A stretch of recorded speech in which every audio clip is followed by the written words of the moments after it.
You ask Tiger to solve. This deals with linear equations with one unknown. The final result is t equals 4.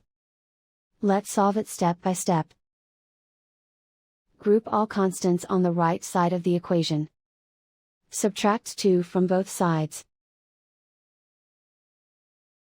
Simplify the arithmetic.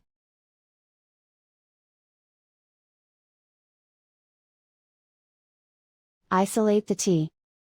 Divide both sides by 2. Simplify the fraction. Find the greatest common factor of the numerator and denominator. Factor out and cancel the greatest common factor. And so the final result is t equals 4.